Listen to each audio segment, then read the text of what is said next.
begin at the end. What exactly does that mean? Well, I've been realizing that there's a lot of advice out there about how to get to a certain goal and to take each step, to just start somewhere, to like take each step, and that each step builds into something bigger, and eventually you get to this goal that you want. And that is all very true and very helpful, and I know that I've given that advice myself. But the thing is that when you work that way, you often can lose sight of what the actual goal was. What the end goal was gets lost in all the minutia of like getting there. And I was listening to this talk just a few days ago by, well, it's contributed to, or it's attributed to Neville Goddard. I'm not sure if it is actually his words, but it's still very profound. It's kind of like a Goddard kind of, message. And he was talking about this, to begin at the end, to start with the goal that it is that you want to get to, rather than thinking about all the things that you need to do to get there.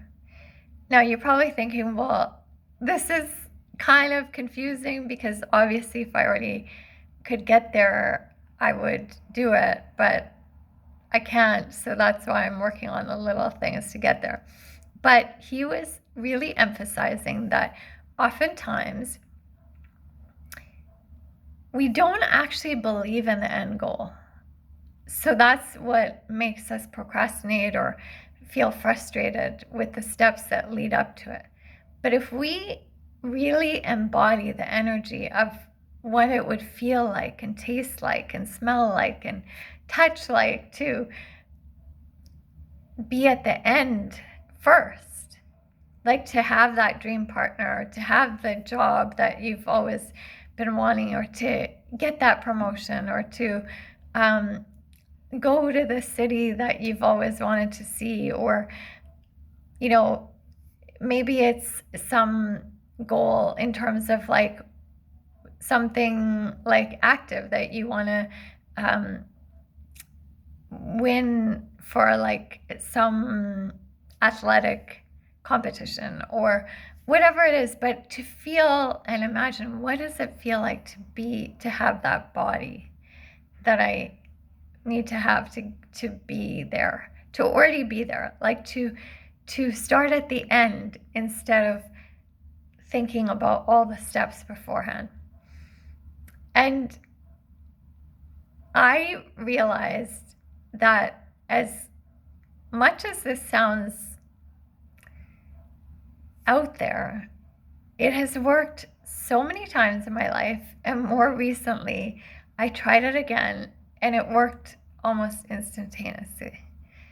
And that's why I really want to share this with you again, because so I was looking over, every year I do a "If I Had My Life to Live Over" poem, and I share it with you guys on YouTube.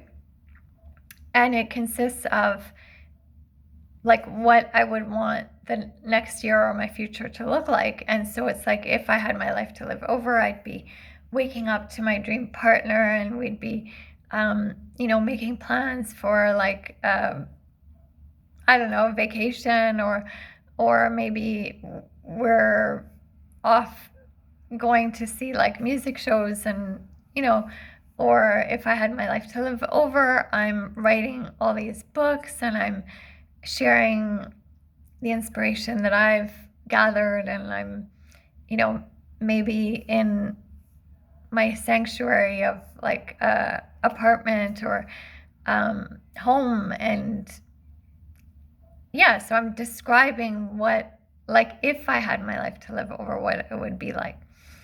But in that 2024 version that I had created, at the end of it, I had said, but the powerful thing is when you shift the "if I had my life to live over" to "I'm living it now." So instead of saying "if I had my life to live over," I would say, my life right now is so fulfilled. I wake up to my partner every day. We, have breakfast and we talk about what our plans are for the week, and we're scheduling fun things to do, date nights or whatever. Or yeah, I'm talking about it like it's happening now. So I'm living in the now of it. I'm going from the end, not the beginning. Like I'm starting at the end. I'm starting with the goal rather than, okay, maybe I need to sign up for online dating, or maybe I need to go out more and figure out how am I going to meet this. No, it's like you're already there because the universe hears what your desires are. And it's already created a version of you that is living those desires. But we tend to be slow in catching up to that version of us.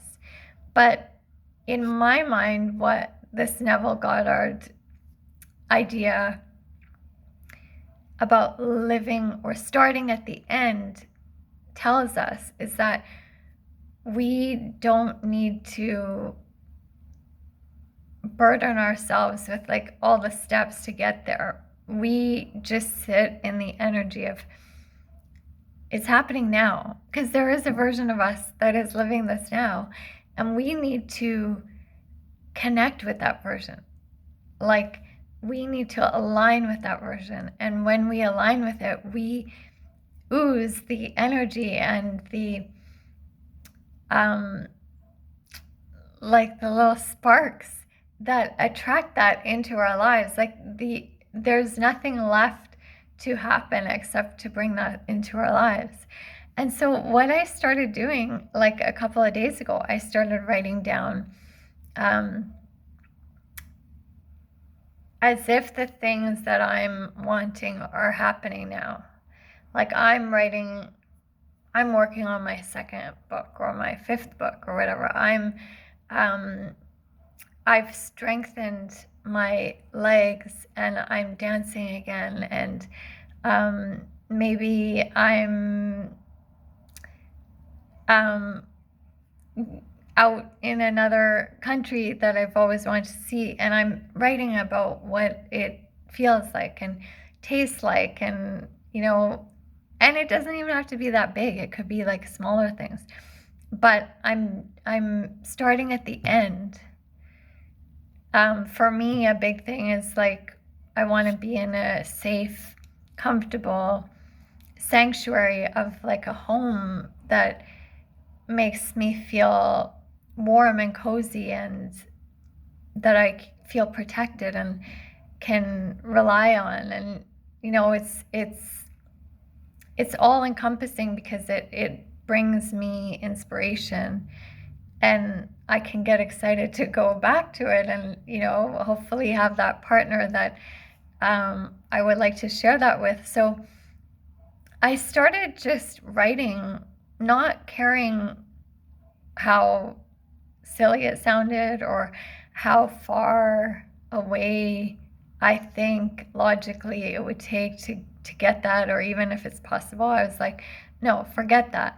I'm starting at the end. I'm not starting with the plan of how it's going to happen. I'm starting at the end. And so many things within a matter of a few hours on that list just showed up for me. It was amazing. It is amazing. And I think this starting at the end also teaches us that if we cannot sit in that energy, there must be something that is making us even doubt that we either deserve it or that it's out there. Like, so this exercise is so important, because when you do it and you start at the end and you allow that to happen, you allow the visioning and the feeling and the embodiment of it to happen, it just gets drawn in. And if for some reason you're not allowing it, it teaches you that there is something holding you back. maybe it's an inner belief, maybe it's a fear. And once you learn what the fear is, or the limiting belief, or that you don't think you deserve it, or maybe you feel guilty if you were to have it because other people around you don't have it, or whatever it is, you can address those fears and then still begin at the end, because it works. It really works. And there have been some things that have been really scaring me, really putting me in like fight or flight mode, making me anxious lately. And I realized that it's because I'm starting at the beginning. I'm starting in the unknown of the fear and overwhelmed by all the steps that it would take to get to this thing that I want. But once I switch my energy to starting at the end, like what if I were to, like, starting at the end is like envisioning I win, I succeed, I speak up, I dance, I celebrate. Instead of thinking of like, oh, I get shaky, oh, I cry, oh, not that crying is bad, but I run out, I give up. Like, I start thinking that way, and that's not the end goal, right? That's like so far away from the end. And then I collect that energy in me, and then I bring that into me. But I want to begin at the end so that my energy is so focused on what the end result is that only that could happen. Only that, or better, but that it's not going to happen. Yeah, we tend to catastrophize. Well, I don't want to say we, but I definitely do. And that's the opposite of starting at the end. That's starting with things that you don't want, and it's starting at the wrong end. But let's start at the end. Let's begin at the end that we want, like the end goal. Let's start there. I don't know if this makes sense, but I hope it does. And yeah, I will definitely be talking to you guys soon. And have a great Halloween. When I'm recording this video, it's Halloween. And yeah, I think there's a lot of magic and witchery and making things happen on Halloween. So let's milk that energy for all it's worth.